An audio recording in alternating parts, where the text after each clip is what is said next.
Yo, what's good? This is the Press Release Podcast. I'm your host, Allen Robinson, Pro Bowl wide receiver, with my co-host, Super Bowl champion, Prince Amukamara, and we have a special guest here, Donovan Smith, two-time Super Bowl champion. Oh, wow. Yeah, what's good, my guy? What's good? Hey, and also good to be back in the studio, man. It's always good to be back in the studio. Absolutely. But what's good, man? I'm good. I'm Appreciate blessed. you pulling up. I appreciate y'all having me. It's definitely a blessing to be here. Like what y'all guys got going on, you feel me? I appreciate it, man. I appreciate you putting that two-time on here. Two times. This guy over here earlier, With- he said, with- oh, you have one, right? I just let him have it. You did say that. with two GOATs, one with Brady, one with Mahomes. That is beautiful. Yeah, for sure. Wow. That is true. Left tackle. That is true. Who's better?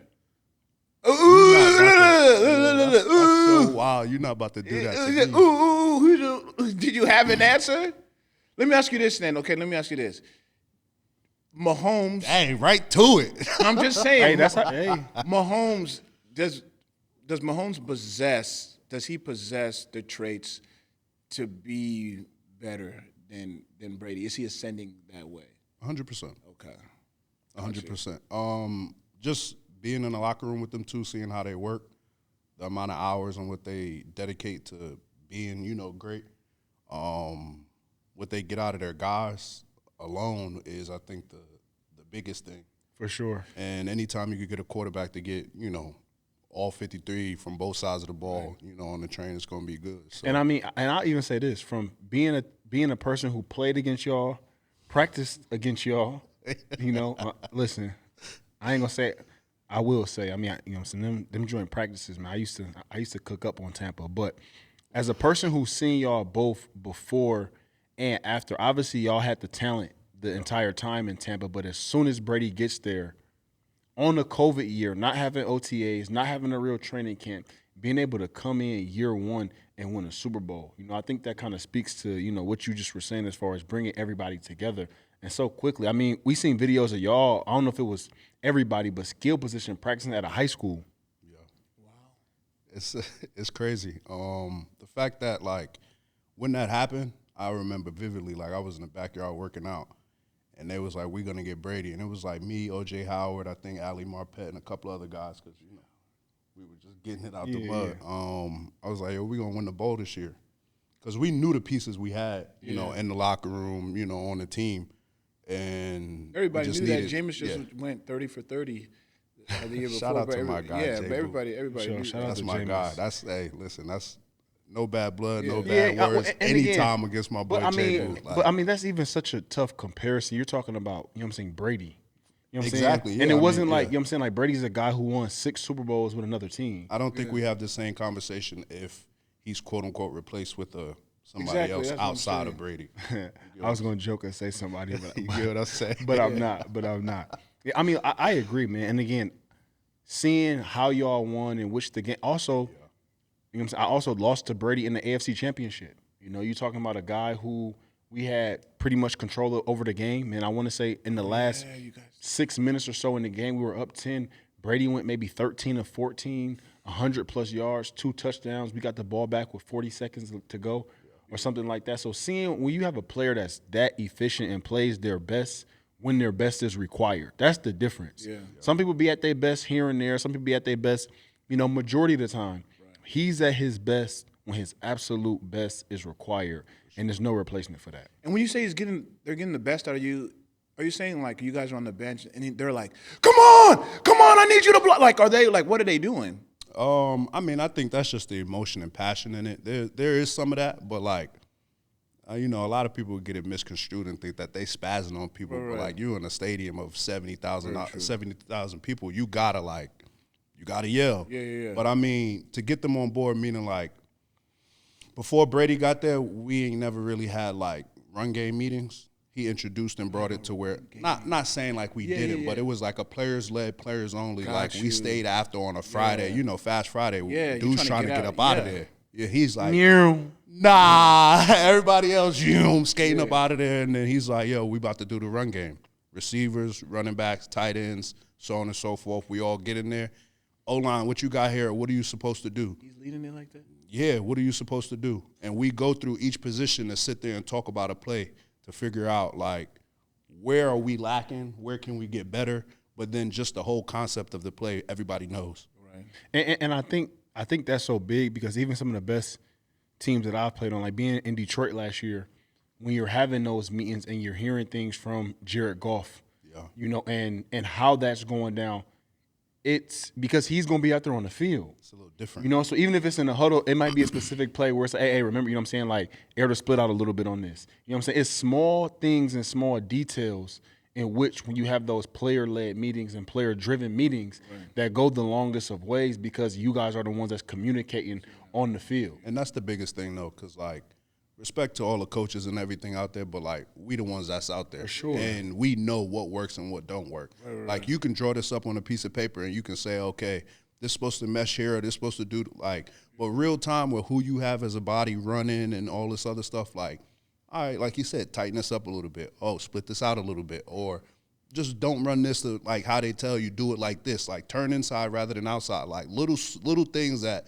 you'll go against coaching, but it, like, works in favor because everybody's on the field is on the same page. You're on the same page. Which is the main thing. You know, like, even sometimes for me as a receiver, I might want a little bit air in the bunch. You know what I'm saying? Like, if I know I got a choice route, you feel me? I may want a little bit of air, so I might tell them, hey, you know what I'm saying, bump it out just a little bit. You know what I'm saying? And then on the sideline, if we get back and coach, yo, y'all a little wide, I'll tell them I want it, you know what I'm saying? The DN has been walking out a little bit. You know what I'm saying? I'm trying to stay away from that and so on and so forth. So you got what you've seen in some of those minor details when it's players on players. But trade deadline, you didn't get traded at all in your career, did you? No.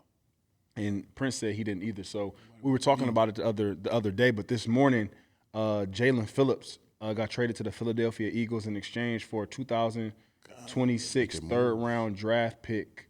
That was the first one of the day. You know, trade deadline is tomorrow. I assume there's going to be more trades coming. I was telling Prince, man, for me, I remember the day I got traded, I lost my passport because it was just so fast. I got pulled out of a meeting. I'm in L.A. We in our offensive meeting. It's probably maybe 8:30, 9 o'clock. I had worked out that morning. And then our player engagement, you know what I'm saying, pulled me out like, hey, like, you just got traded to Pittsburgh. Cutthroat. You know, so I got traded, you know what I'm saying? I had a quick, you know what I'm saying? It's not like it's down the street, man. Yeah, across the country. Across the country. You know, You might as well go to London. Yeah, so I had a quick conversation with Coach McVay. You know, there was a lot of respect there. And then next thing you know, you know what I'm saying, my flight, mind you, it's like 9:15, 9:30 at this point. I'm about to leave the facility.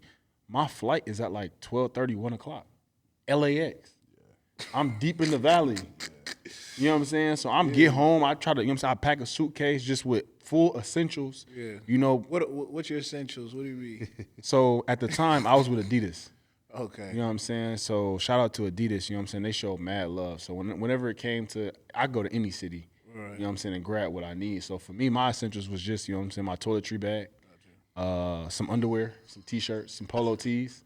So nothing. Yeah, pretty seriously though. Nothing. I mean, I got 45 minutes essentially to pack. You know what I'm saying? Because so I do that, and then you know, don't say goodbye to anybody like you.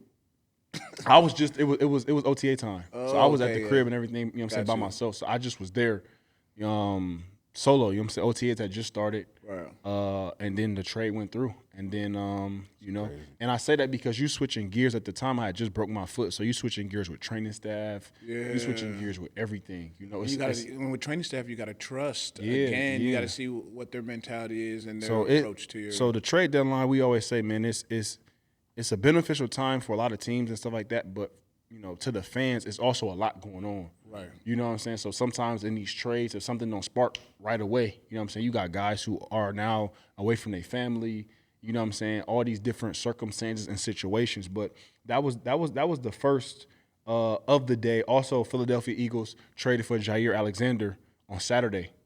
What? Yeah, traded for Jair Alexander. Hey, yo, listen. I remember someone put in our group chat. And Michael Carter from the Jets as well. Someone put it in our group chat. What did they say? Is Howie Roseman, is his phone the only one that's working? No, he's the only GM that's not spooked. Because a lot of GMs don't have the leash with their job security and so on and so forth. And this is my opinion, to be able to pull these strings and make these things happen at the trade deadline, in free agency, swinging for the fences in trades in the offseason. I mean, the Eagles have now been a very successful team for quite some time now. You know, they won a Super Bowl with Nick Foles. Right. They've been to Super Bowl again with Jalen Hurts. Yep. They won a Super Bowl with Jalen Hurts. So you're talking about he's been through Nick Foles, Alshon Jeffrey, now to Jalen Hurts, A.J. Brown. Yeah.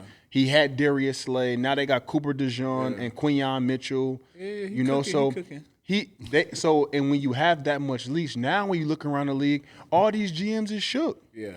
They shook. Don't want to make a move. Don't want to trade this.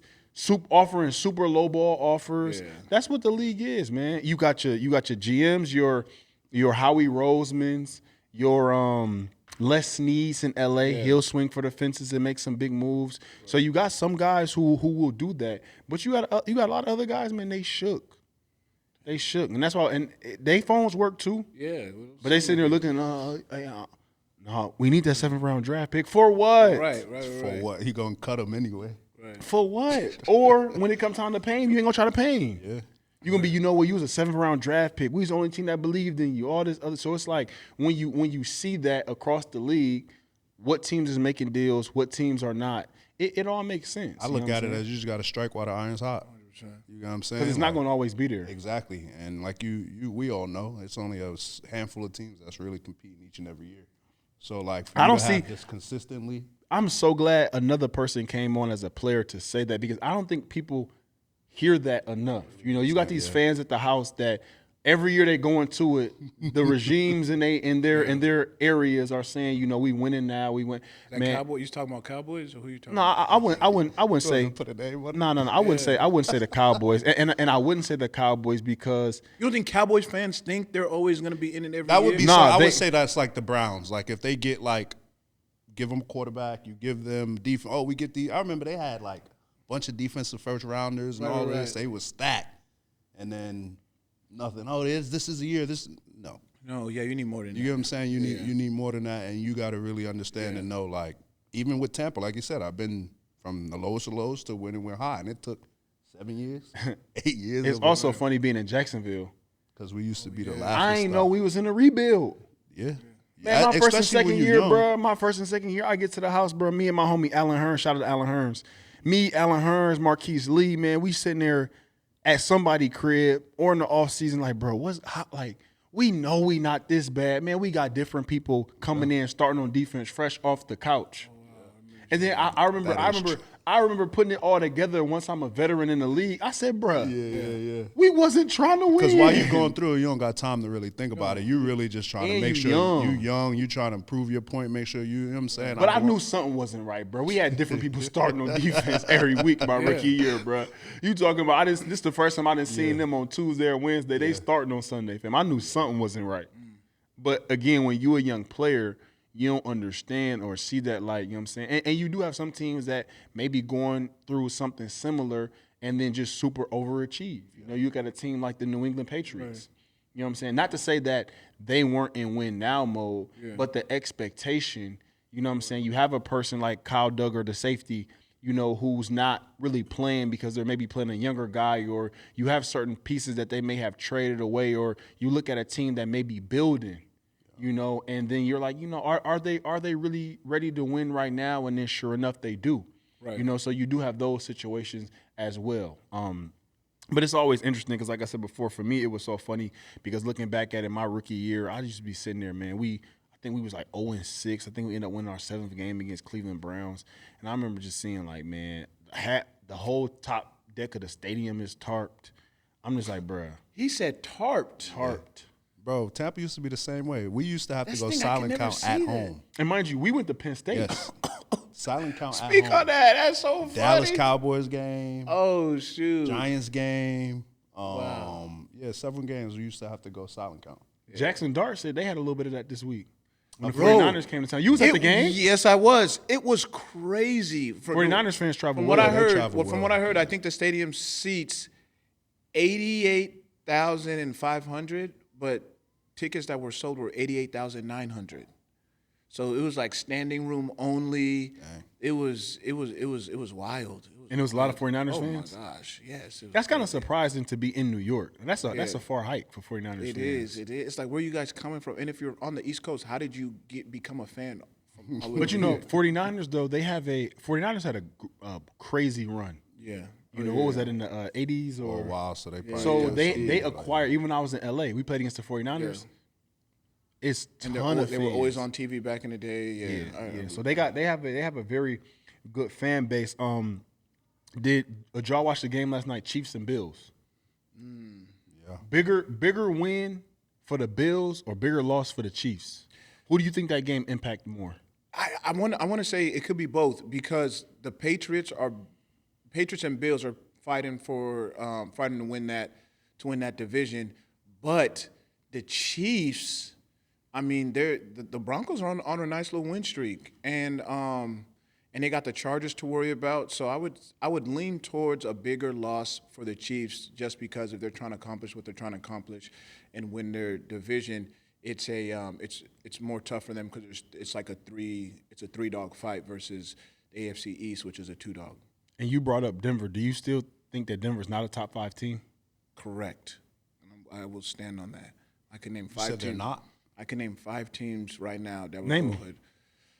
Eagles, Chiefs, Bills. Chiefs. Yes. All right, we'll see. Eagles, Chiefs, I know Bills. they have to play soon. So. Eagles, Chiefs, Bills, Patriots. Because I don't care about what happened last week. I mean, I'm still gonna put Packers in there. I think the Chargers would give them fits. Rams are in there. I like Tampa. I like Lions. Look at that, man. Hey, and to be honest, a team whose stock is rising high. Chicago Bears. You must have looked at the list today. That was next up on my list was Green Bay Packers. Yeah, they're tripping. But and You I say sound that hurt. I say that he must have had some money on that. He must have had some money on But that still, game. He must have had some money on that game. I'm just thinking. All right, Chauncey Billups. I want the best. I want the best for these teams, and I think if you're trying to accomplish what you're trying to accomplish, those games are like you. My coach always says, win the games you're supposed to win, and keep losing teams losing. It's the NFL, though. I understand that, but the Panthers, who did give a goose egg to the Falcons, and the Falcons are not that bad of a team, but they gave them a 30-ball and a goose egg. So the Panthers can still show that they could be top teams. Their defense is obviously playing. They are. They're playing great. Really, really good. I Yeah. mean, they have one of the better corners in the NFL in J.C. Horn. Yep. And I said that because we spoke last week to if Jordan Love could take Green Bay Packers to the Super Bowl. And, I mean, is losing the game like that a wake-up call? Or is it, what's the and obviously we've all been in locker rooms. You know what I'm saying? What's the morale after a loss like that? You know what I mean? A game that you feel like you're supposed to win. Yeah. You're at home. Yes. Lambeau Field, and you lose to the Carolina Panthers. Obviously, they're a young fighting group, and I think sometimes playing against teams like that that are young and is a fighting team, I mean, they don't know no better. Exactly, and they just call, and you can call whatever. You're not afraid to call. You don't play conservative. You're just. It's almost like they're just trying to ruin Those are the fun somebody's games. chances. Yeah, no, 100%. I mean, when you go into a stadium not in favor to win, that's even more of a reason why you get motivated to we're gonna spoil this for y'all. For sure, and even more so than spoiling. I mean, Carolina Panthers are the second in their division now. Yeah, that's what I was gonna say. You know what I'm saying? Like they have 5 wins? Yeah, they're not that far behind Tampa. I mean, it's always been that way in that division for the most part. Not at all. Yeah, not with the Panthers. They're though. 5-4. They're 5-4. Wow. Tampa's 6-2. So Tampa still have a little bit of distance on them, but they're not that far. And I mean, it's funny. I was telling my parents, I said, last year Green Bay is probably the game where I realized, man, I might be done. I might be. It was November 1st, I think November 4th, first week of November. Torrential downpour the entire game. What word did you use? It's freezing. Huh? What did you say? I told my parents, I said. No, what word did you use? You said torrential? Torrential, yeah. Torrential. Yeah. What is that? You never heard of a torrential downpour? No. That's a Chat GPT word, come on, man. Come on. You come in here with the suits Hey, and whatnot. come bro. on, man. You know what I'm This saying? man said torrential. You come in here with the suits and Oh, whatnot. that is bro. that Penn State. That Penn State knowledge. You don't know about torrential downpour? I'm from a AZ. torrential downpour? That's I- a real that thing, makes ain't it? sense. Torrential downpour. I've never heard that term. So what does that mean? lot of rain. like a Heavy monsoon. rain. Just say heavy, it's raining rain. cats and constant dogs, rain. man. No, What we doing? torrential sounds better. It just sounds. You more should be smooth. using Yeah. torrential. No, I'm gonna use it now. We Let's say cats. nah. How you dress, And you you say Nigerian, torrential. bro. How I'm dressed, I say Cats cats and and dogs. You Nigerian, right? Yeah, I'm gonna start. You using supposed to be word. the super studious. Well, I've never heard that word, but I'm real. gonna use it now. Never I heard of like it. it. Torrential. But torrential downpour. after that game, bro, I was cold for the next 2 days. I don't want to hear about cold. Bruh, I was cold for the next 2 days, man. It was also my first time winning at Lambeau. I'm not. Granted, shout out to the Packers fans, man. They have a great fan base and whatnot. But I was never. I always hated going to Green Bay, man.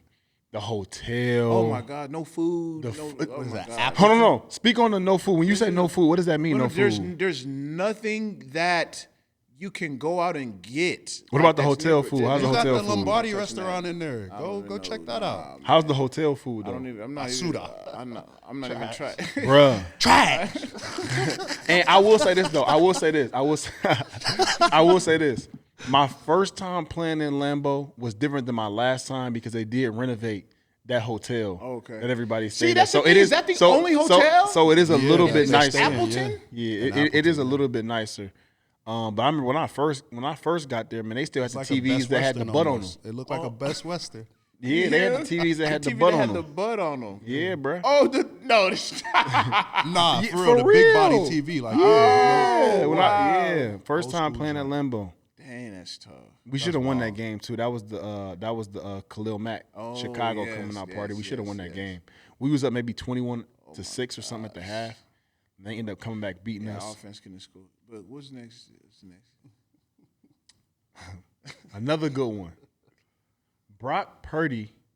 You know, I ain't gonna start off with that. I'm gonna say this: 53 million versus 5 million. I want to hear your thoughts. That's what we're before I go talking on about. this. Before I go on. Brock Purdy and Mac Jones. Mac Jones has now played 7 games this season for the 49ers. They're 5-2. And I say this because this is the ultimate contrary when you're talking about players. Mac Jones, a first-round draft pick, had a solid rookie season. They had some turnover. Josh McDaniels left. They had Matt Patricia, the DC, calling the offense. They then traded him to Jacksonville Jaguars. He was a backup, and then he signed with the 49ers. He's making $5 million. First rounder. Now you have Brock Purdy, Mr. Irrelevant, last pick of the draft. Goes into a good situation like the 49ers, has played well, took them to a Super Bowl, correct? Against Kansas City Chiefs. 2 different ends of the spectrum. That's what I said. And now Brock Purdy has been hurt.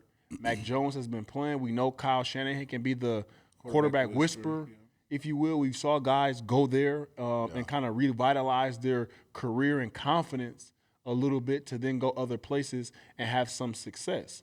So we were talking about, I mean, at this point in time in the season, do you let Mac Jones roll? I mean, he's 5-2. Absolutely, in my opinion. He's 5-2. They've been very beat up on offense. A lot of their skill position has been out. George Kittle has missed time. Jennings has missed time. They've signed guys. BA is he on IR? Still on IR. They signed He's Kendrick winning. Bourne. Who he has connection with from the New Patriot England days, yeah. Yep. So, and I say that because do you sit down a hot Mac Jones? I mean, he's not playing immaculate, but he's playing pretty damn good. He's winning. Yeah, and he's winning. So to answer that, like, If you're a GM, you're a GM. me personally, Donovan Smith. If I'm the GM, let's talk Donovan. you want me to go be in somebody else's shoes Let's talk Donovan Smith first. as a GM. No. As a GM or not GM? Whatever you want to be. You could be a GM. Yeah, you could be, if I'm you making could that be a couch decision, GM, you if could I'm be making whatever. that decision on who's playing, You're Lynch right now. I'm keeping them in.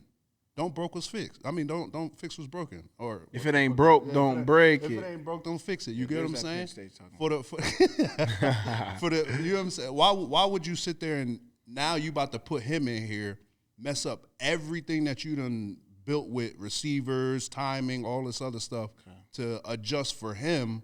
You don't even know if that's gonna work. Now the whatever you want to call it, politically correct answer is they're going to sit there and say, oh, you're paying this guy $53 million. You got to put him in. He should be able to Well, go win and do the same thing. But, like, let that dude mess up before you pull him. I was gonna throw allow one him more. to continue to heal. You can sit there and he's making 50-something million. I was gonna throw one more thing in the mix. Before you go, I was gonna say, even as time progresses, you know what I'm saying? Obviously, you can't look too much forward to next season, but with so many quarterback needy teams, you have a Mac Jones on your roster. I mean, what do you think you could get for a Brock Purdy? I'm saying you don't think that you could get. I mean, you have. But for either of them, though, when you really think about it, because if he plays this good and he can go somewhere franchise else tag and then try to. But that's that's the thing. I think he's on a 1 year. I think Mac's on a 1 year. That's even more of a reason why. So you have to franchise tag him. Very similar to what they said Minnesota Vikings should have did with Sam Darnold last year. Obviously, different situations, different circumstances. The Vikings had a young quarterback, but when you look at Sam Darnold and what he's doing right now in Seattle, Vikings had all the opportunity in the world to go ahead on and re-sign him. So, but I'll let you go and speak on this before we get too far away from it. We're assuming that Brock Purdy is 100% healthy and can play. Just so you know that. So you're saying, is he dressing? He's dressed. Just what I'm saying is, we're assuming that Brock Purdy's that's the hypothetical situation you're giving. Brock Purdy's 100% healthy and can play. We're going into this next week. Mac Jones is just coming off a win. Who should start? And you're saying you're still going to stay with. How many games has he led them to a win?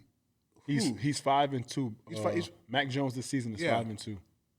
Okay, perfect. You're still standing on it. So my question is, what does that tell your $53 million quarterback? It just says that you're not saying you're not telling them, hey, we're just going to sit you for this game until Mac cools down. Because what if Mac never cools down? What if Tom Mac Brady wins you?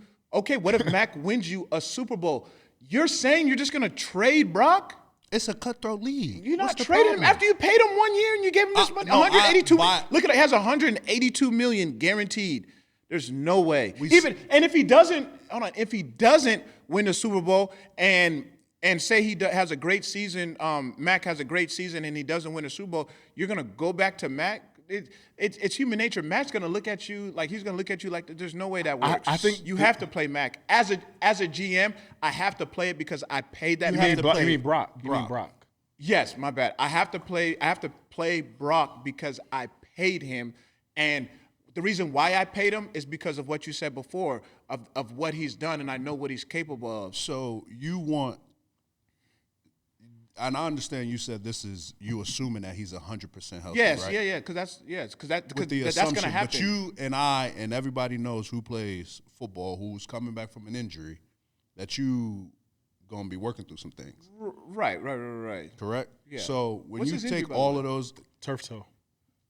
when you take all of those into consideration, right? Why would you have a possibility of re-injuring him? Right. Even more, let him be able to work himself back into it, whether it be 2-3 weeks or whatever the case may be. Granted, you're a backup quarterback for a reason, respectfully. So, it should just present itself back to, you know what I'm saying? Yeah, if he still But injured, then if he he has a hot hand, say for another week or two, and he's winning, why would you? So now let's say he's 7-2. Yeah, Another couple. Why would you? I'm just saying, if Brock is 100% healthy, still doing it. He needs to play. Mac beat the Rams. As a GM, I agree with you. He still needs to play. That's I don't pride. care. I don't care. No, You want to 100%. win. No. Do you want to win? That's the thing. Which franchise? Which type of team are you? I Are agree you the with you. team that's going for it all, or are you the team that's I'm loyal. tanking it? I have to be loyal to the money? guy. I have to be loyal to the guy That you paid. That I paid. This is his first year being paid. Because again, next year it's gonna be a disaster. And what does that tell? It's my fault. I have to eat it. It's my fault that I paid him. I mean, the same way you trade 3 first-round draft picks and draft Trey Lance. Yes, that is. And then true. you play Brock Purdy. That is true. But you didn't pay him. But I mean, what's 3 first-round draft picks worth? That much? Yeah, definitely worth that much. And I say these things because we're talking about a former first-round draft pick. Yeah. The same way we see Sam Darnold playing now. First-round draft pick in a good system. Yes. You know what I'm saying? The first-round draft picks and how they're being evaluated as far as talent, measurables, and all of that, we assume that the talent is there, and that it's a pretty that's an engine under the hood. Because you bring up a great point because back then, first round quarterbacks didn't play until their third and fourth year, and now we're just starting to see them in their third or fourth year plus showing signs of being great quarterbacks. I mean, look at Baker and stuff like that. Like he went through the mud and still got to where he's at. Daniel Jones. Jones as of late and recent. Exactly, you're right. And so it's a different situation. But what the Colts are telling their quarterback, their first round quarterback, coming with his name, Anthony Richardson. I don't think he's going to be there long. Which is fine, exactly. But the way you're speaking about him going somewhere, he can go be that Daniel Jones, Mac. 100%. He may not have the best, whatever it is with the coaches to be able to retain. I want to see what Kyle Shanahan can do with the Anthony Richardson. I want to see. I mean, he's a quarterback whisperer. I want to see, and to be honest, that's who the money needs to be going to. It needs to be going to Kyle Shanahan. Every quarterback ain't created equally. Now. That's what I'm saying. But he's shown what he can do. We saw a few quarterbacks. We saw a few. I'm not gonna say no names, but we saw a few quarterbacks, a few running quarterbacks as of late to switch situations. Hey man, Kyle and Shanahan still be the has a great same record of what he's doing to quarterbacks. Now listen, Prince, I think. Yes, Mac Jones should finish the season. But as a GM, who I've paid Brock, let's go. And it ain't even about finishing the season. Like y'all, go two quarterbacks. I'm pretty sure you can figure out a way. No. You know what they say. If you got two, you got none. I was gonna say two captains on the ship. If you got two, you got none. But again, my thing is when you're talking about a person who was in the first round drafted relatively high. The talent, we know what that talent is evaluated as amongst all 32 teams. So where's his shortcomings? Why is he not? I mean, Matt Patricia was his OC. His potential? You know what I'm saying? You're talking about a person who had a really good rookie year under Josh McDaniels in New England. And then he gets Matt Patricia as his OC, Belichick leaves, so on and so forth, and his performance dips a little bit. Now he's in a situation where he's with another good offensive coordinator and offensive mind with Kyle Shanahan, and you see what he's producing. So the talent is there. That's why I say that. I mean, it's where and what are the shortcomings of Mac Jones? Yeah. I mean, it's tough. It's tough. I mean, I'm curious to see how that situation plays out because it's such the contrary of the two people is just first round draft pick, Mr. You know what I'm saying, Mr. Irrelevant. 53 million, 5 million. It's the they total. Literally swap places. Literally. Everything guaranteed to nothing guaranteed. Yep. To now you guaranteed 53 million to you one's on a 1 year deal. One's playing. It's like wow. Hey, it's gonna be interesting. Shout out to it's gonna be very scary if Mac Jones takes them. I mean, if he even gets them. I mean, and again, he's done this and they haven't been that healthy. Yeah. Now George Kittle is back. Yeah. Obviously Christian McCaffrey, he's looking healthy. They'll probably get Brandon Ayuk back at some point in time. Sheesh. So scary. Yeah, I mean, they are in a tough division. Yeah. With Seattle, the Rams, them. So we'll see. But moving on to some game balls, we'll start here. Prince, the game that you went to, 49ers and Giants. Mac Jones, he gets the first game ball. He went 19 of 24, 235 yards, 2 touchdowns. You taking his game ball away? Nah, he looked great, man. He looked great. How about this? I mean, you saw him in person. Yeah. He get another game ball. You putting Brock Purdy in? If Brock Purdy's healthy, he has to play. And I'll ask you now, since this is a little close to home. I mean, do you think the Giants will double down and be buyers or sellers at the deadline? And do they have any shot right now as far as competing for postseason? Yes. I'm just. I say that. I'm asking. Because that's the only reason why you do trades is to compete for. I say that because just last week, the Ravens were 2-5. Yeah. Just last week, so they did end up getting a win, and we'll kind of talk about the Ravens a little bit later. in the show. And I say that because of the expectation that the Giants kind of came in to this season with. Signed a ton of free agents last offseason, both offense and defense. The expectation for them this year was pretty high. They've kind of had they've been bit by the injury bug a little bit, but as a lot of teams are. We just talked about the 49ers. They were injury riddled the entire season. Obviously, Ayuk's still out. Kittle was hurt. Jawan Jennings missed some time, So not to say that that's an excuse, but just where do you think they go from here, and is there any way for them to salvage this season? What's the record? The record is, I believe, 2-7. Yeah. There isn't. Okay. They in there trouble, isn't. huh? There isn't, and so I don't think they should be buyers or sellers. There's no other way. There's no other way to put it. Do I think they're going to fight and finish the season hard and try to spoil other people's chances? 100%. And they're still a scary team. I feel like the Giants are as scary as the Panthers. They proved it when they beat the Eagles Thursday night. That was a long time ago. I know. No, man, that was like man, football time is like dog years. You know what I'm saying? And I say that because at that point in time, we see how fast things can shift. Because I know a couple weeks ago, it was more so, will the Giants be buyers at the trade deadline to give Jackson Dart some more weapons? Is Jalen Waddle a person that they may trade for? Is Jacoby Meyer a person that they may trade for? What other people are out there on the market to help improve that team? And I say that because when you get to this time of year, you look at a team like the Giants, I always say it's the middle third. Part of that middle third is going right. Part of that middle third is going towards the back third. You look at the Carolina Panthers, they're going to the right. You know what I'm saying? They're trending upwards. Right. You know what I'm saying? You look at teams like the Ravens, they're trending upwards. They got Lamar back. They're getting healthy. Look at a team like the Giants, and it's crazy how fast a couple weeks in the season can change. But we'll also get back to them as well, and we'll also speak a little bit with them later on. We have another special guest at a point in time who will be talking some more Giants football. But moving on to the next game ball, we got the Rams versus Saints. Matthew Stafford, 24 of 32, 281, 4 touchdowns.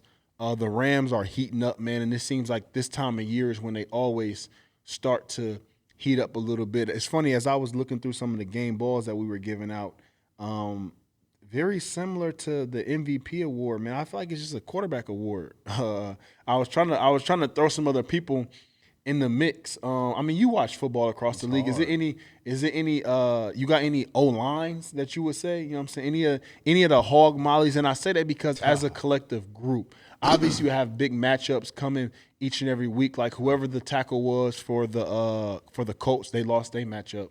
I saw TJ Watt was in Daniel Jones' face all day. And I say that because I don't know. I feel like the big dogs don't get that much credit. No, they don't. Every blue moon, you know what I'm saying? And I specifically say that because watching the Steelers-Colts game, Daniel Jones, I saw one of his interceptions in particular, he had zero room to step up.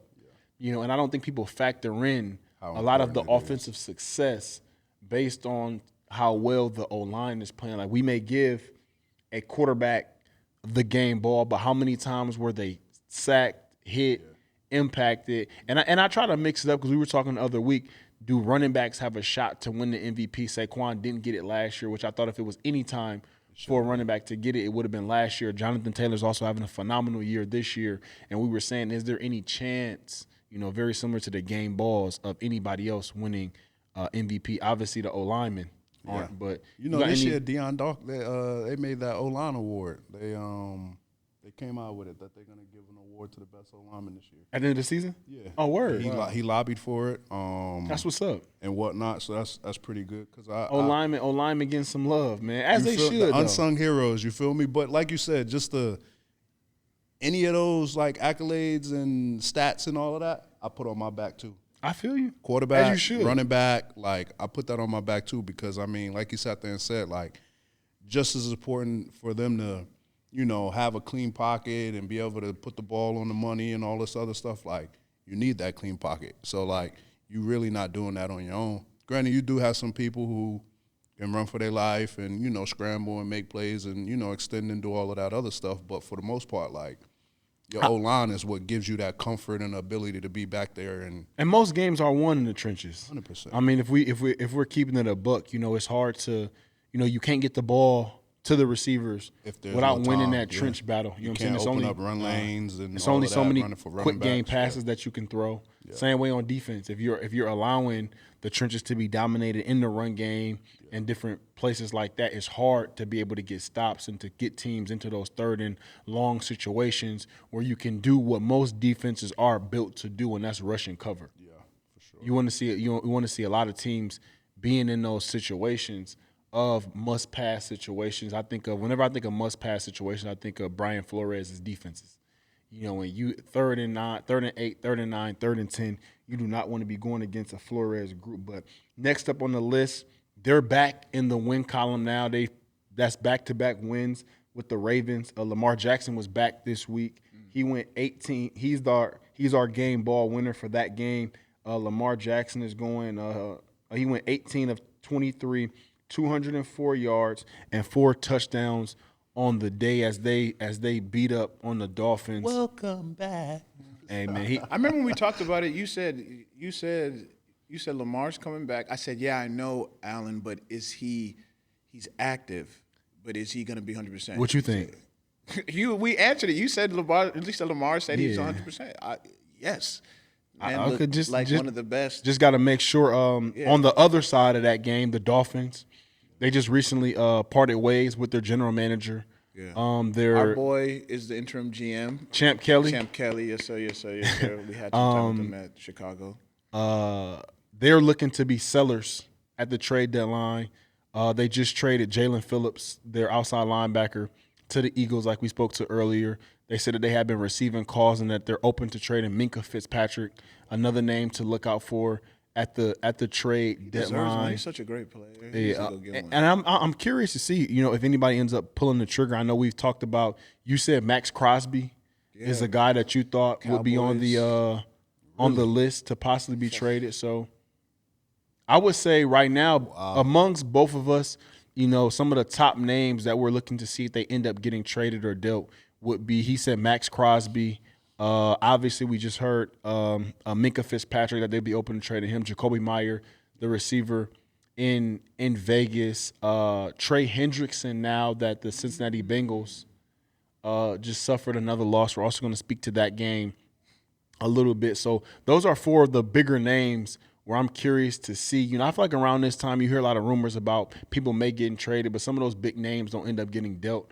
I feel like based on the money and finances, sometimes those end up being more so off-season trades. But, I mean, I want to see some trade deadline fireworks. So, I mean, it's about 24 to 36 more hours left until that time. But last but not least on the list, a guy who's been cooking all season, game ball. Prince shot me a text early this morning with one of his releases. Seahawks versus the Commander, Jackson Smith and Jingba. He has been killing all season. I've been seeing stuff on Twitter, X, whatever you want to call it. People are saying he's the best receiver in the league right now, and he's definitely been cooking up, man. He killed another week. He had one of the more fire releases during the week, which is, and I'll speak to that. You hate as a receiver when you go deep in your release bag. Kill your one-on-one and do not get the rob. Oh, my God, that breaks my heart. Yeah. That's the worst feeling in the world. One of them releases where you just know, as soon as you cook him, you just know ball going to be what's in that the equivalent air. to? You just know the ball going to be in the air. To? I don't want to say. I'm trying to think. Oh, I thought you comparing it to like what can I do as the offensive? I don't want to say. Yeah, just in I general. would listen. I don't want to say, but it's tough. Yeah. I'll say that, man. I've had a couple of those in my career. As a DB, you're excited. He ain't see. I know. And they be answered. Yep. No, yeah, bro. That's the worst, man. Because you just know as soon as you hit it, you already know ball finna be in the air. You look back, quarterback ain't even looking at you. And then you try not to, you know what I'm saying, you don't want to jump up and down. Hey, maybe you the know what I'm O-line saying? didn't block that play. People don't really take too much. I will say this. It's not as hurtful when they do throw it to somebody else and it's a touchdown. But I've had those instances. It's an incomplete pass, a throwaway, a scramble, or something, and you just like, Go to where you know you should be going. Come on, bro. Come on. Assess the matchup. Yeah. Just like my coach Nagy used to say in Chicago, I'm open even when I'm not open. You know, which is a whole nother conversation because I don't feel like teams now are going more so to schematics than matchups. Playing in that Kansas City type offense, it's a matchup based offense. You know what I'm saying? So we're gonna take the matchups. You know what I'm saying? Our scheme is built more so on creating those mismatches. I remember in the Philadelphia game playing against the Eagles, we knew that based on the Eagles playing sides, where the matchups would come. And in that playoff game, I think I had 10 for like 140 something and a touch. But we knew those matchups were coming. So no matter if he's on me or not, that ball gonna be in the air. You know, I knew I was gonna have the size advantage and different things like that. But I feel like those days of those matchups are gone a little bit because even the days of having bigger receivers and giving guys those opportunities, you know, are gone a little bit. You know, when I first came into the league, you had, you know, myself, Calvin Johnson, Larry Fitzgerald, Dez Bryant, AJ Green, Andre Johnson, Julio Jones. Yeah. You know, you had a lot of bigger receivers who are Brandon Marshall, who are getting those Jordy Nelson 50-50 ball-like opportunities to whereas you have some teams like, you know, Tampa Bay have saw it for so many years to whereas you see that with Mike Evans where they're going to give him his ops and Mike Evans is even when he's covered, he's not covered. Right. You know what I'm saying? Type of vibe, but the league has gone away a little bit with that. So this is a game that we like to play up here, fantasy or reality. So I'll let you, you know, give your 2 cents on some of these topics as well. I think I know the answer for this, but with another L, will the Bengals be sellers at the trade deadline, fantasy or reality? Is Donovan's doing it, right? Yeah. I'll let you go first. Yeah, I think they should be sellers. I mean, and I want to go back to the Giants. I think they should be sellers too, because if you're not in contention, whether there's still a chance, even though there's still a chance and it's a low chance, I still think you're not in contention. I think you should try to get something. Get better now when you should can. Try to get better. Yeah. And, Looking forward to next year, huh? Yep, and get that person acclimated in your system. And I use them, and you didn't get your answer yet, but I saw you nodding your head. And I say that because I imagine, man, with that payroll, with that roster, it's so tough right now to get something to sell. You know what I'm saying? It's like, unfortunately for them, looking at it right now, man, 38 plus points in the last 2 games, both resulted in a loss. Joe Flacco's doing what needs to be done. Jamar Chase is doing what needs to be done. 470. So what does that say? Defense I saw needs to that. be Joe fixed. Flacco threw for 470. Defense needs to be fixed. Yeah. I mean, you ain't gonna fix by selling it. 100%. So it's like, you can't get any better than 30. What's the fine plus line? points That's a why I game. say, what's the fine line of selling? You know, because it's like, again, to a certain degree, we just said if it ain't broke, don't break it. You know, so you got some of the offensive weapons in there, so you don't want to. You know what I'm saying? Because once you start selling off a little too much, I mean, you kind of got to rebuild the whole thing a little bit. So, I mean, do you sell off for Trey Hendrickson? I mean, obviously your defense is already bad. You know, I see the frustration in the Jamar Chases of the world, you know, losing games like that. Offensively, they ran the ball well also, but, you know, it's been a struggle bus on defense a little bit in those last 2 games. Fantasy or reality, this is the most parity we've had in the NFL in years. Yeah. Reality. It's reality. Why y'all think that is? You Me see teams like the personally, Panthers. Man, I've been seeing some questionable calls too, though, bro. I ain't gonna lie to you, man. I've been seeing some questionable calls, man. You don't think that's a part of it? No. And I say that because I feel like this is the most. I done played in a lot of games in my career. I ain't gonna lie. I feel like this is the most penalty-ridden games I've seen. I've seen a lot of penalties. And penalties that's just like when you call them, like, you were at the game. Did you see the Jackson Dart unnecessary roughness? He was a runner. Yeah. He got hit. Yeah, and he went. Yeah, He ain't went slide down. or nothing. Unnecessary roughness, guaranteed 3 points. Yeah, and But that's a whole nother conversation. Then not only but that, during that game, Niners did a quarterback sneak. Lineman went false started, but no call. Yeah, but they They missed ball that. was hot. I feel like the Giants have been bit a little bit by that. Like that Eagles game. But that's the part fumble, of the game. I think the false start. Human error. I think you take it's part of that. You got to take that into consideration when you play. But yeah, I mean, all right, we all are. We haven't played this season. All of us. I mean, it's been a few more seasons for Prince, but how many missed calls can you remember in games that was like blatant missed calls? 1 or 2. yeah, not even if that. Maybe, But nothing that really Nothing that comes to comes- mind where it's yeah. like this was a missed call. Yeah. I can't think of none either. I've been seeing it and watching games right. where You put it like This that. you was, talking this about was, this was. in one game, false starts, different calls as well, like that. So that I mean, It's you do crazy know with that the they get technology graded we and have. stuff, right? Yeah, now? they do. Yeah, I know refs they and do. stuff get graded. So like, maybe they got their feet held to the fire, and they, you know what I'm saying. I'm not gonna, those 50-50 calls or I'm gonna let it go. Let me err on making it. And if I made it wrong, then it's like, all right. and well, the same way that I feel like we've saw people speak out more and more and more Yeah, we have. about some of those, you know what I'm saying, missed Yeah. calls. Like you didn't have that many people speaking out on that. we're not allowed to. When it comes, not allowed to.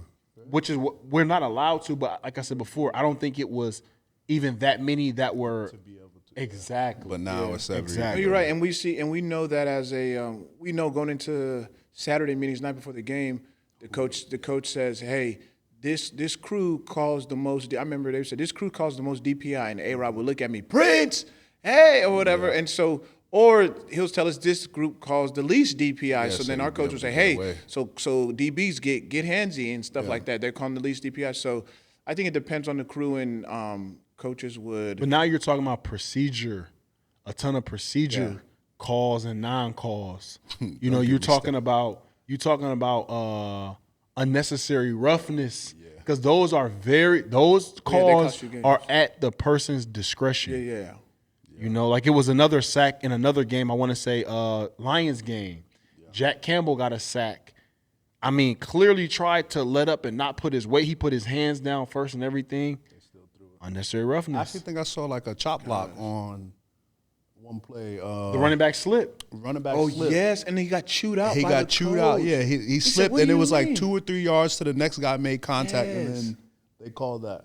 Yeah, no And, comment. and what I'm saying is, I'm trying to figure out why the flags are being thrown at such a high rate sometimes, and then no calls sometimes. Because they are being thrown at a high rate. You know, You that's can't what keep I'm trying to figure out. You know, slowing the game down and all this other stuff. Hey, maybe. Shout out to the zebras, though. I mean, listen, it's not. Well, we also said a great time to bring this up. Do you think former players would do a better job? Absolutely. No, At reffing? man, you got so many players that's gonna be biased. I think there are some Okay, players that that is a What do you mean that's gonna be very biased? that is a You very could have valid. someone No, regular that's that's gonna be that is a biased. very valid Man, point Tom because Brady not as giving an the Giants offensive no lineman, calls. as an offensive lineman, I'm gonna look. I'm like, that's not holding. Yeah. You know how sometimes biased to the you lock- position, not to the team. Yeah. though.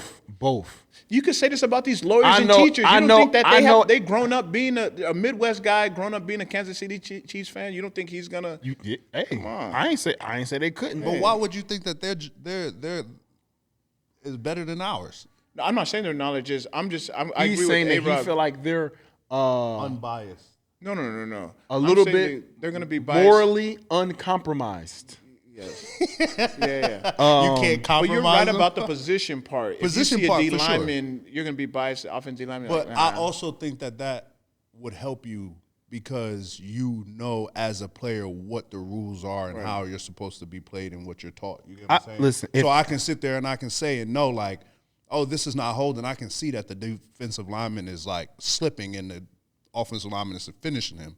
I feel that. That shouldn't be a holding call. You know what I'm saying? That's tenacious offensive line play.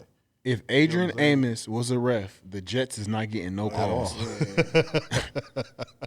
At all. whatsoever. And I know it's going to be a few people. Yeah. Tom Brady not giving the Giants no calls. Yeah. No calls. But that's the thing. Like you said earlier, you get graded, so you might only get one game, and then like, all right, yeah, we see what you want. And everybody want to get the But Super that's Bowl. the thing. man. But that's you still the same way. And I'm being a It's little levels to it. facetious. It's with my, levels to it though. Just like we come into the league first year, second year, we don't know what the outcome or whatever it's going to be. These refs is the same thing, same way. So like now they thinking each week and they scared like, oh, let me make sure I'm making the right call. I don't want to make the wrong call. They might be like you say timid. Now they got 3 weeks of throwing nothing, and then now the 4th week they throwing everybody, everything. They see this, they see that, they see. It's crazy, but. I agree. Moving on to the next one, and I feel like I know the answer to this based on the injury and would it be in this part? Would it be in this part of the year? But fantasy or reality, the Commanders should shut down Jaden Daniels for the year. 100%. I mean, I didn't even finish the game and how it happened, but I saw his teammates behind him and him being helped. Dislocated elbow late in the 4th quarter. And everyone's saying, why was he in the game at that point in 30? time? Yeah, It's not his throwing hand though. don't matter, man. I guess because you're not playing for nothing at this point. Yeah. Again, it's always unfortunate because you have teams. It's hard at this point in time for everybody to concede the high hopes that they had at the beginning of the year, building off that.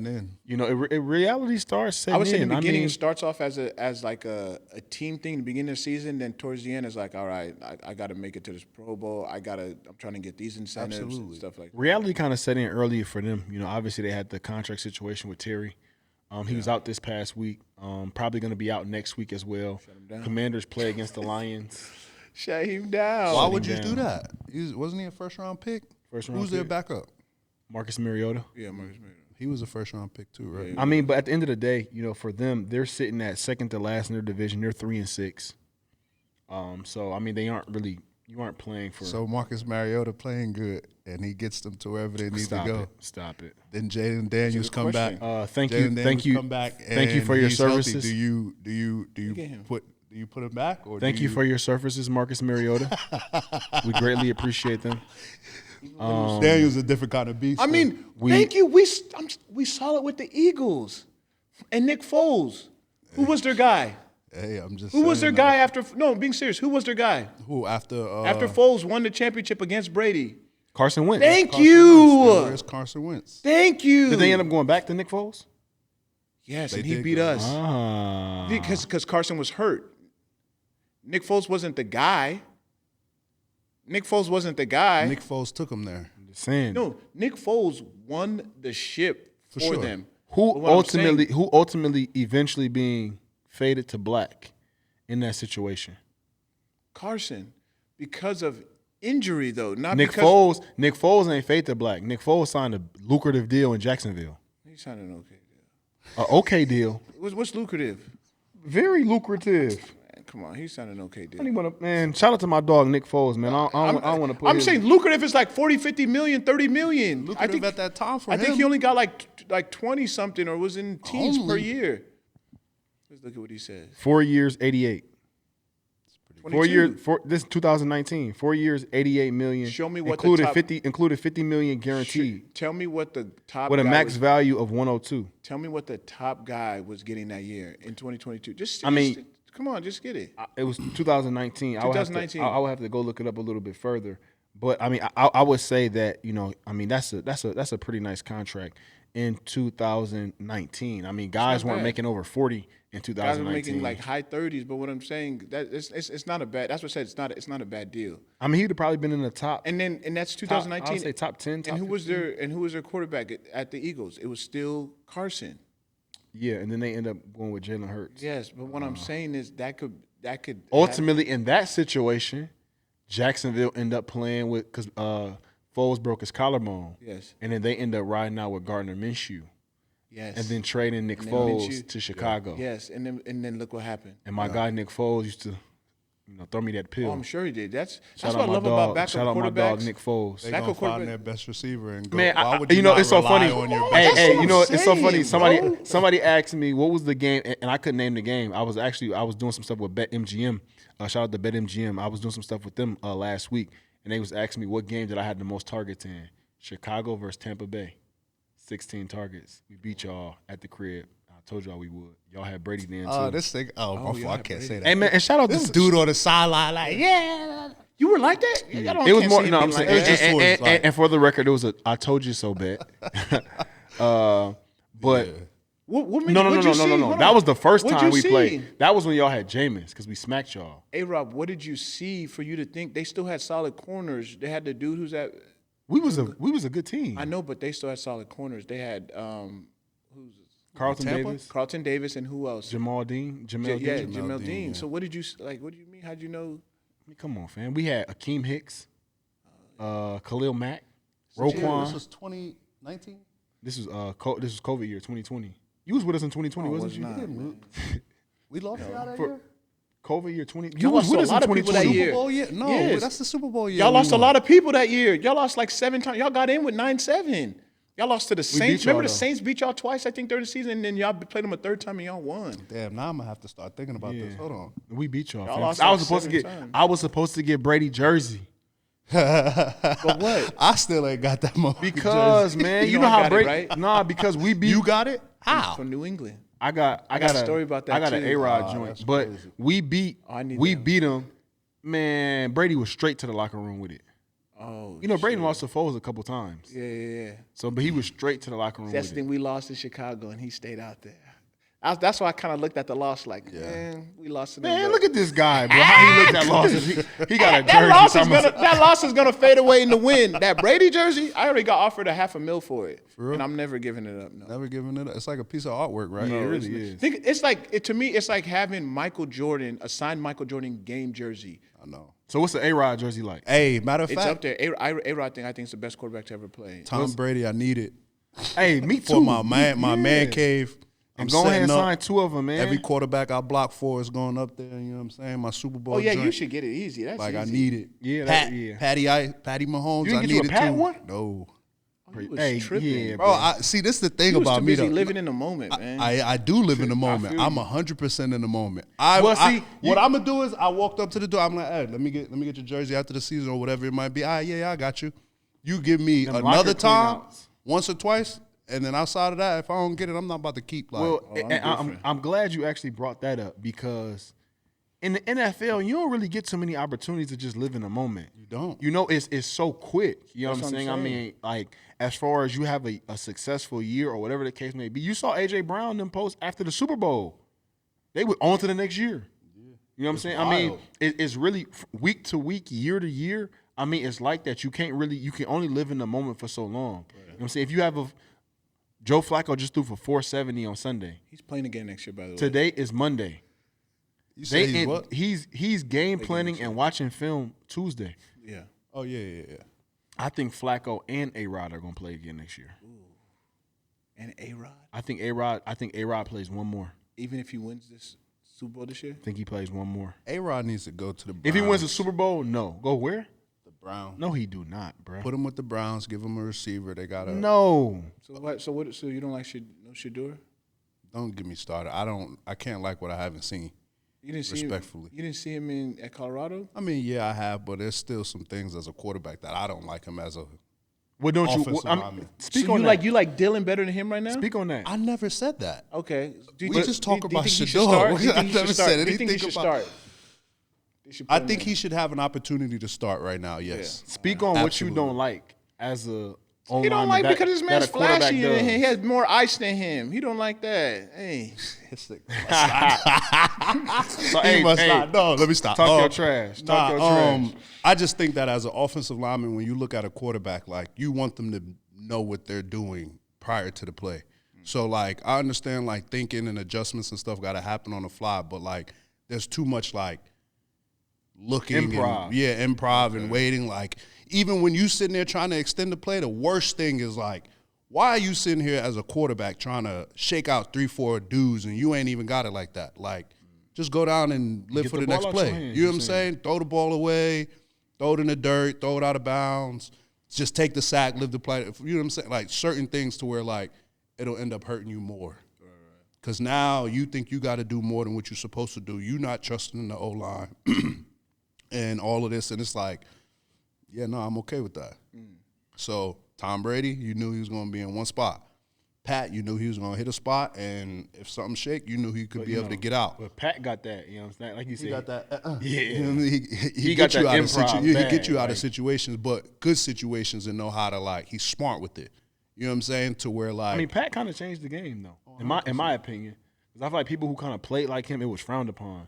But then everybody wanted to get that quarterback who could extend the play, sidearm throws, throw across their body. There's so many big plays and scrambles. You know what I'm saying? I remember they used to run scramble drills, and sometimes those are the most explosive plays. Because then now you scrambling out, you do have to improv. Now you turn a crossing route to a For sure. whatever, and then now you bang one for 25, 30, or a tutty. You know what I'm saying? So, But I also feel like some quarterbacks get too much into scramble drill and hero 100%. mode. And I say that because we see quarterbacks like Caleb Williams, who's now kind of finding his groove on staying in rhythm, getting the ball out my hand when I need, and I put my Superman cape on when it's needed. but that's why, like, Brady, like, seeing the difference between a quarterback and understanding everything, defenses, offensive, like, he would sit there and be like, oh, I already know where I'm going with, you know what I'm saying, before he even break the huddle type, to where you like, damn, well, all right. Well, You make your job easy. so easy. Like, you not even getting this. Like, just go, you know what I'm saying? Like, okay, cool. Now I'm able to sit here and I know I'm getting this. Let me run this at my best ability, go make this play. Now the next guy is their opportunity or whoever it may be, like, but yeah. I remember, I'll tell this quick story before we get to the next segment, but I don't want to be too long-winded on this. But I remember my rookie year, I had never been to a Super Bowl or anything before. I went to the game where New England Patriots played against the Seahawks. And I believe Brady threw the ball like 58 times or something like that. And New England totally abandoned the run. I believe at that time the Seattle Seahawks were the number one rush defense in the NFL. And watching a quarterback who, again, for the most part, isn't mobile, who has the ability to throw the ball 58 times and their quick game be an extension of the run and play that chess game with the defense time and time and time and time again at that high clip, it opened my eyes as a young player in the league so much because you have quarterbacks right now in the league who can't throw quick game really at all. Who may throw 10 quick game passes per game based on not being able to read the defense that quick, not being able to get the ball out that quick, so it's risk of balls being batted down at the line. We see every week T.J. Watt, Aiden Hutchinson, Cameron Hayward, Dexter Lawrence, some of those big dudes getting interceptions, based on that. So being able to watch it as a young player, man, really, really opened my eyes up to just see, like, wow, this is the big leagues. Like, this dude can line up and throw quick game time and time and win that chess match. But I think that's why it opened up so much other stuff for him or for an offense. Run game, Definitely. medium to deep passes and all of that, because you are dink dunk or splitting them apart to where it's like, damn, this defense supposed to stop this, and you just For sure. Moving on to our next segment, hot topics. So we at the halfway point of the season, or just a little bit past it. I want you all to give me your division winners. Who you think are going to win the division? I'll call out the division. If you guys need help with some teams in the division. Do you notice all of the teams in You the don't know the division? division? Oh, heck Yeah, no. I do. Okay. Well, we'll start with Prince. NFC East. I feel like that's easy. Yeah. Who you I'm gonna going have to with? go the Eagles. NFC North. I'm gonna have to go the Lions. Both the division, the number 1 and number 2 team in that division suffered losses this week. The Green Bay Packers lost to the Carolina Panthers, and the Detroit Lions both lost at home. Detroit Lions lost at home to the Minnesota Vikings. The Bears went on the road and beat Cincy at Cincy in a late game heroic effort from Loveland and Caleb Williams. Packers sitting now at 5-2, Lions 5-2-1, Lions 5-3, Bears 5-3, Vikings 4-4. That division is going to come down to the end. And I like McCarthy, man. He just has so much moxie. He's gonna, they're dark horse. They're not out of it. TBD. Yeah. TBD. NFC South, easy money. You know that division. Yeah, it's Tampa. Okay. NFC West.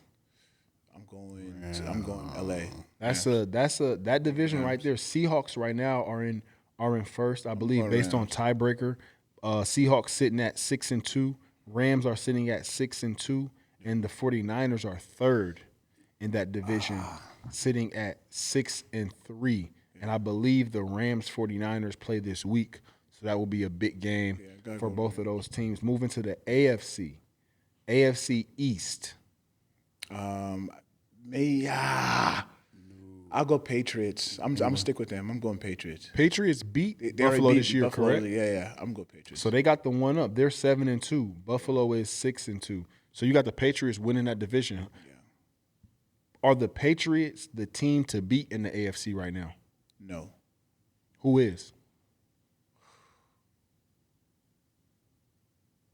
Gosh. Right now, yes, they are the team to beat. Let me take that back. Right now, they are the team to beat. Yeah. I mean, because part of me wants to say Chiefs, but I know the Bills beat the Chiefs and then Patriots beat the Bills. But the Chiefs are still scary. But the Patriots are playing good. So I'm going to stay with them. They're the team to beat. The remaining games that they have, Buccaneers, Jets, Bengals, Giants, Bills, Ravens, Jets, Dolphins. Yeah. Very favorable schedule. it is. Sure. And I would say respect to them.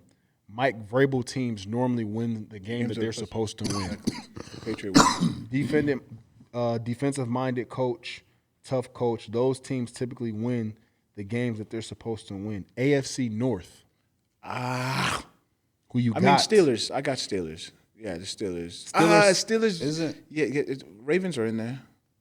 Steelers, Ravens, Browns, and Bengals. Steelers.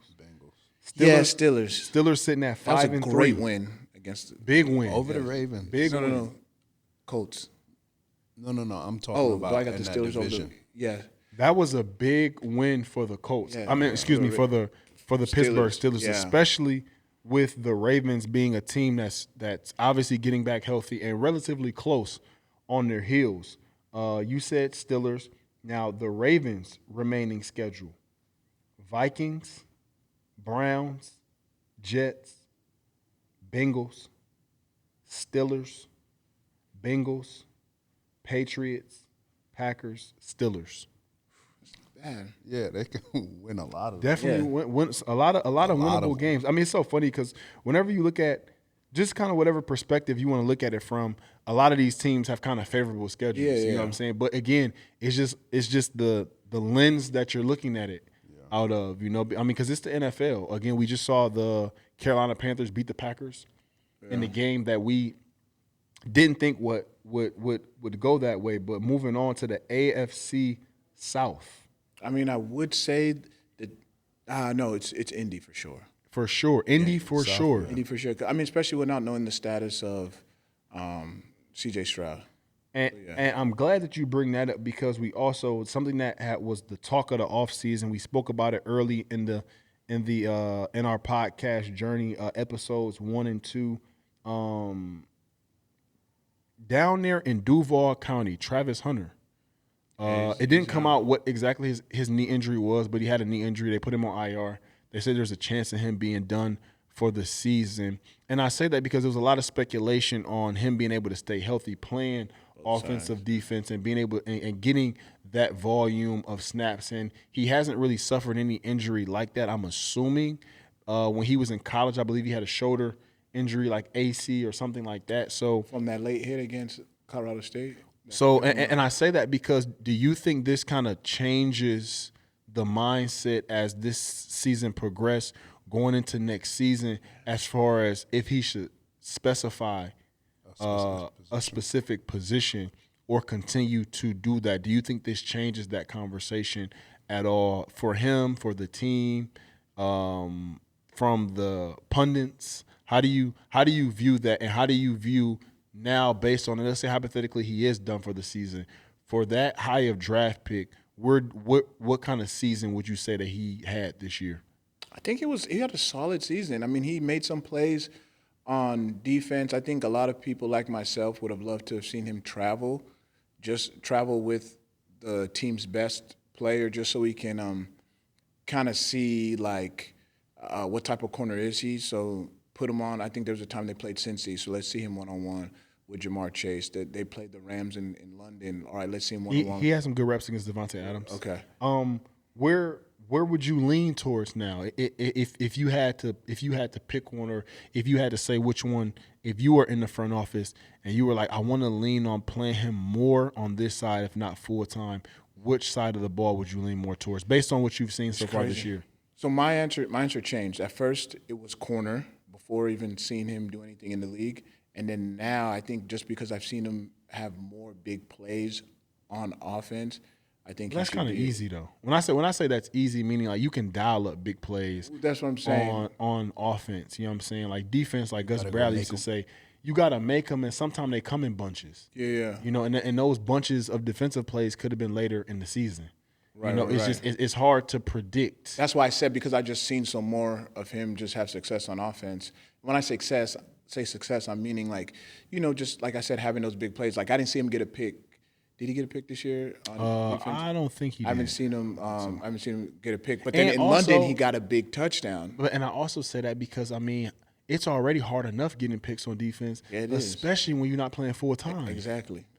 You know, so it's like, how do you really truly make an impact on defense, especially? Personally, I feel like the jig is up. Just go play offense, like make a decision. Like, seriously, I mean, like, it is special for you to be able to do both, hone in on one thing, really go, like, be great at that. Yeah. But you having this injury, you got to really take in mind, like, all right, your longevity in the league. Happened at practice. You get what I'm saying? Like, you got to think your longevity in the league. Now you doing offense and defense. You doubling your body. You know what I'm saying? The miles on your body. Like, and it's not like you're doing.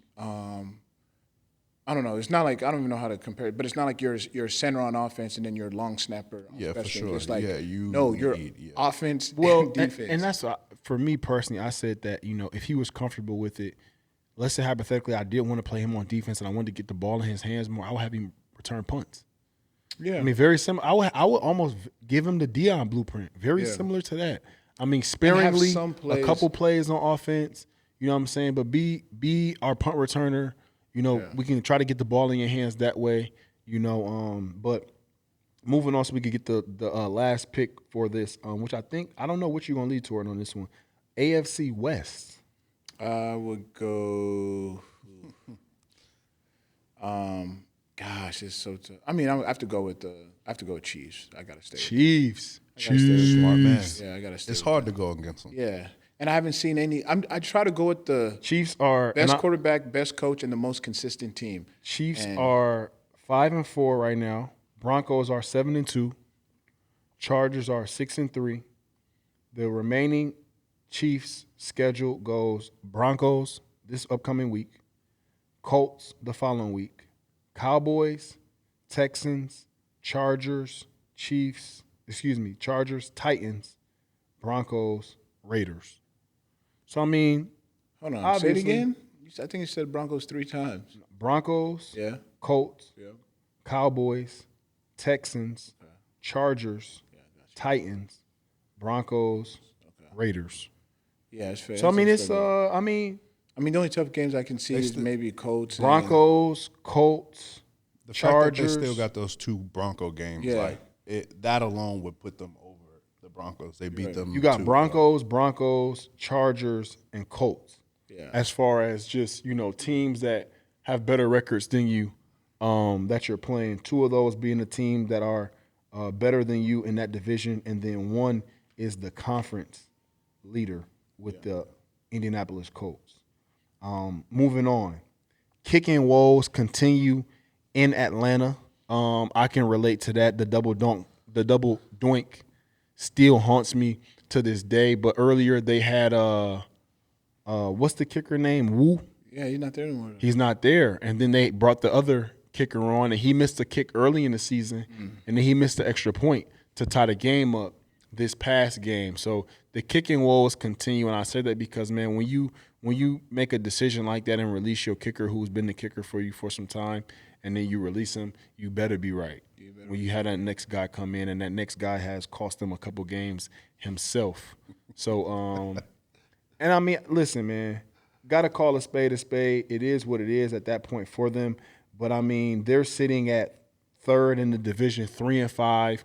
It's too much talent on that team for them to be 3-5. I mean, Bijan Robinson, Drake London, Darnell Mooney, Kyle Pitts, Jesse Bates on defense. I think pass rush wise, they have a couple pass rushers as well. AJ Terrell at corner.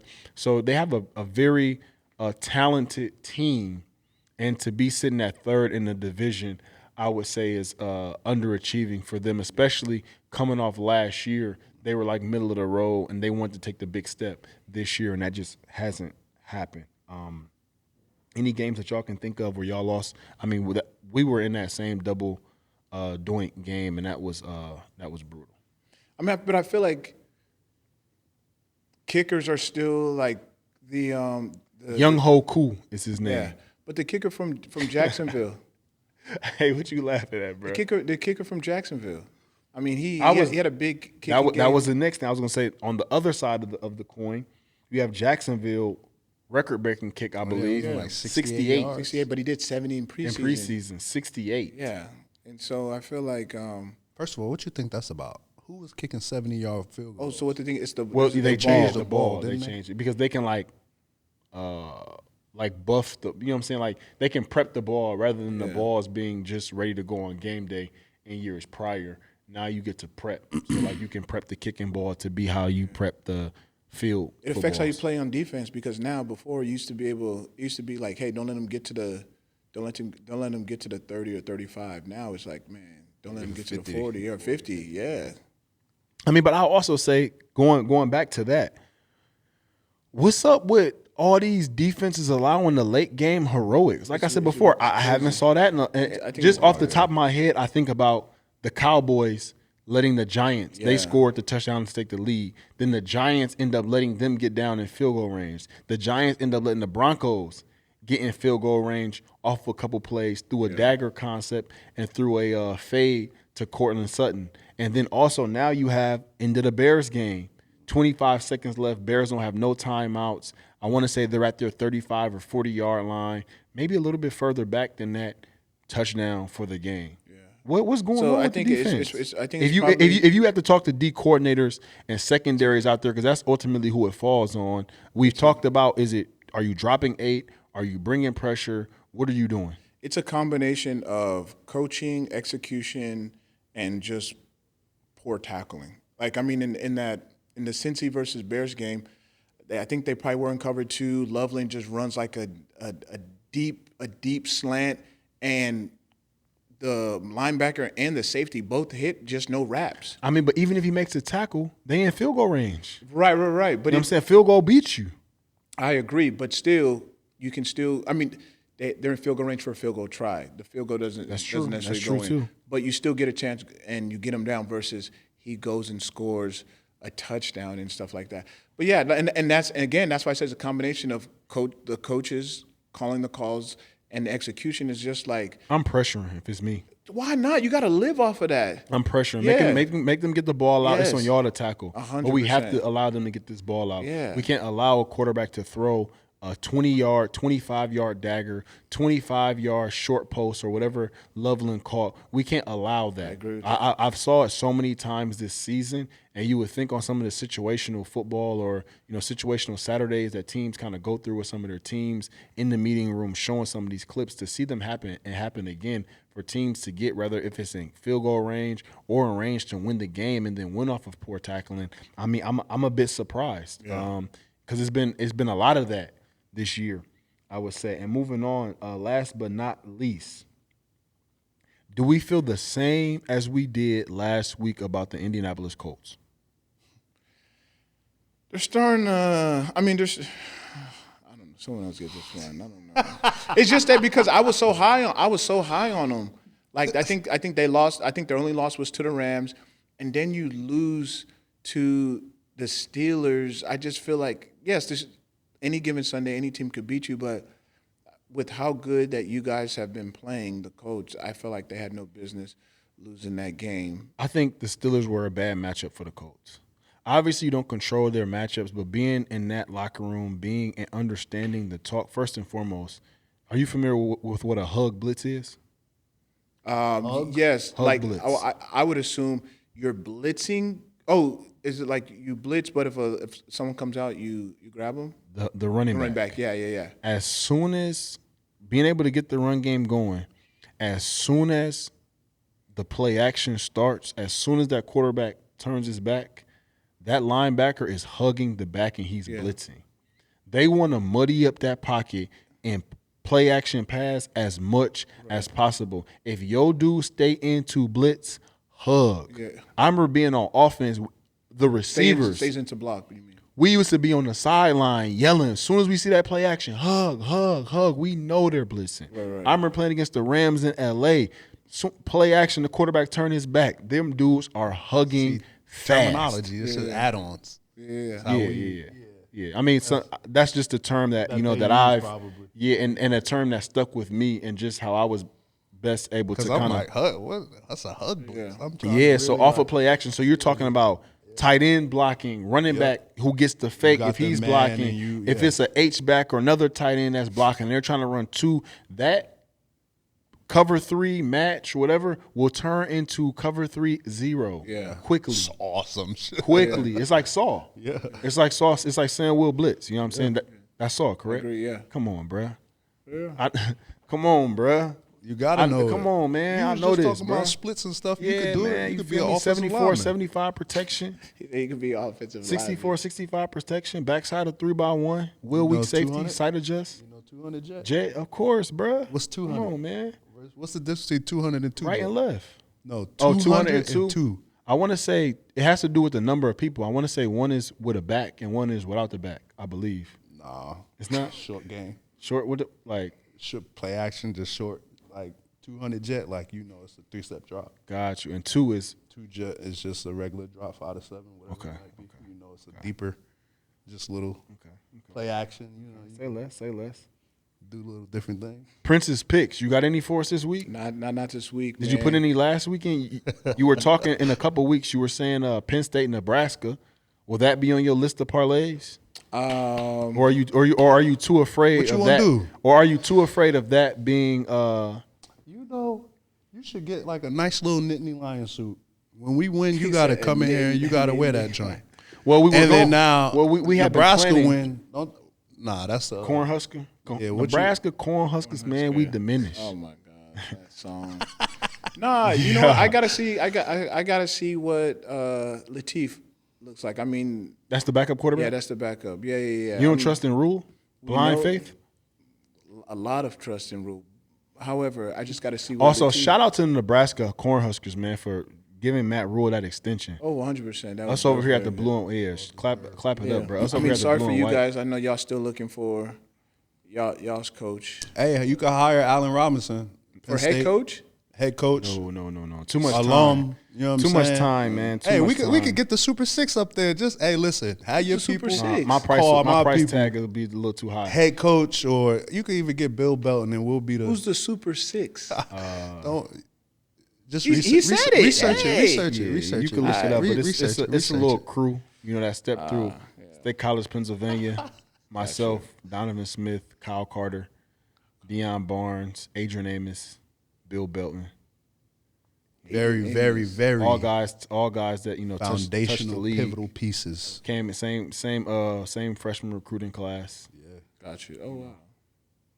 Put the school on our back though, but that's another conversation. That is another conversation. I don't know for if sure. some folks are ready to have that conversation, but I am, and we are. Yeah, it's past Penn State. Acknowledge y'all. I like what you did. Of course, man. What, Super Six? Yeah. They the one who gave it to us dang near. Oh, Yeah, we said like the little banners at the stadium. oh I love it. Okay. But we were gonna do a podcast during that game in Happy Valley, but you know, this year ain't been too giving for us, so we gonna. Why not? We can still Nah, do that man, thing. Why not? we gonna choose. We gonna 'Cause choose some another people- time, man. some Maybe people are not exceeding expectations like other people. Shots Am I fired. thinking- I feel like Nebraska is right with their expectation. That's right what now. y'all always, y'all don't. Our expectation was very different this year. You know what I'm saying? Us going to a college football playoff, That's what I'm saying. our expectation was natty. I don't. What is y'all expectation? In Yeah, Nebraska? what's worse, to never get it or to get it and lose it? That's like a. We're still, what's that calling? We're growing.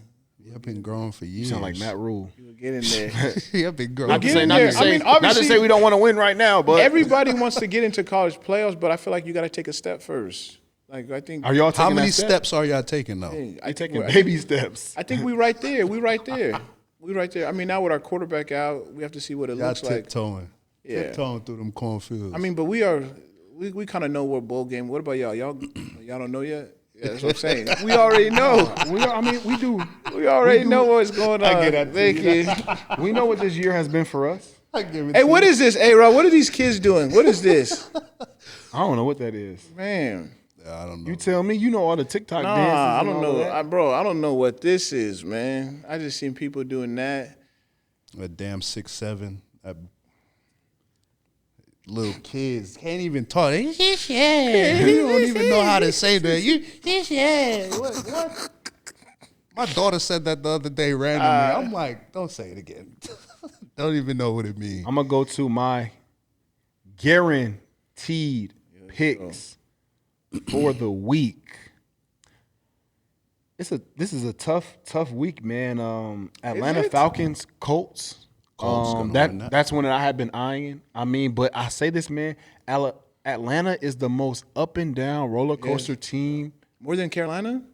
Hell yeah. I They're mean, yes. they're like one and the same. I mean, you lose to a Carolina, you lose. You know what I'm saying? You get shut out to a Carolina, but you beat a Buffalo Bills. Yeah. You know, so when you factor in the Indianapolis Colts, that's very much in their wheelhouse to maybe win. You know, and I feel like that's also could be a bad matchup. I mean, Where's that's a it pretty at? good offense. It's in Indiana? At Indy. I'm taking Indy. No, it's in Germany. Oh, Germany. No, true. It's in Germany. Guaranteed picks. I'm going with the Chicago Bears continue to roll against the New York Giants. Buffalo Bills over the Miami Dolphins. The Baltimore Ravens This is a tough one. over the Minnesota tough. Vikings. And I'm going with the Where's that at? Detroit. That's Minnesota. at Minnesota. Yeah. Lamar Jackson is back. He's gonna be doing they're the inside. skull chant himself. He gonna have that thing turned up.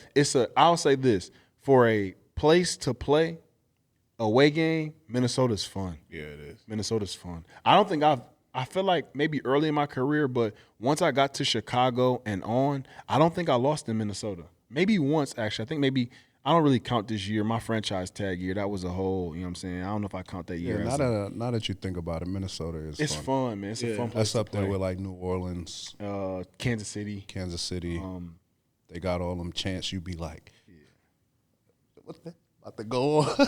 And last but not least, I'm going with the Detroit Lions to bounce back against an injury-riddled Washington Commanders team.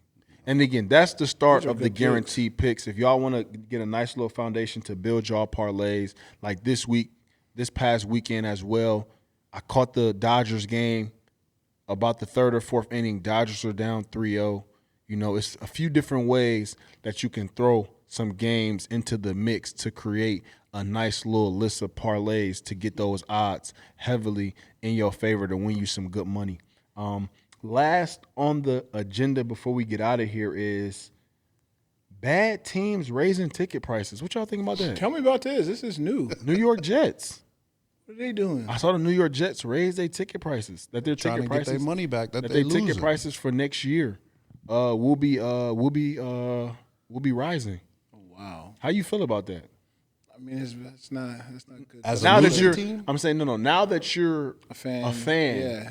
of the game, It's not good customer service, not good customer appreciation, especially losing. I don't think that's the time to do it. But But if you're a business owner, right? yeah, so I'm sure Inflation. business is business. It's strictly financial. Hey, listen, Jay-Z said it best himself. He said, I look at this like we could go 0-82. that shit crazy. These owners out here, they getting that bread, man. Yeah, that's true. Whether you go 17-0 Super Bowl champion or you go 0-17 paid, huh? and you ain't sniff a Lombardi, you are getting that money on. For sure. You know, business is business. It's strictly financial. That is kind of wild though when you really think about it. It is. Hey, not many places, Right. establishments, or industries can lose but win at the same time. Yeah. Professional sports, they can. Yeah. So that's gonna wrap it up for the press release. Again, man, appreciate Donovan Smith coming out, being our Two-time guest for the Super game. Bowl. Two-time Two rings. Super Bowl I appreciate y'all boys. champion, man. Whenever you want to come back, man, come back and join us, man. We'll be traveling with the pod, especially, you know, this off season, hopefully to move around a little bit. So if you ever want to pull up and be a guest as well, maybe that'd be Happy Valley, that may be Super Bowl draft. You know, we'll figure this thing out in the off season, but you know, we're gonna kind of take this thing on the road, hopefully a little bit. So whenever you want to pull up, man. Hey, Brady, Pat, Mahomes, Tom Brady, we need it, or I need both of the jerseys. He need his Tom Brady joint. Y'all heard, hey, Andy, make sure you clip that so we can get that on socials. Yeah, We Tommy B. We need the jerseys, man. You should have asked him at the Tommy at the B. roast. At the roast, yeah. You was at the roast? Yeah. Dang. Yo, chill.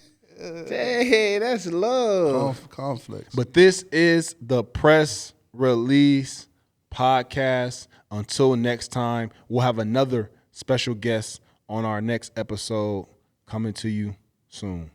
The press release.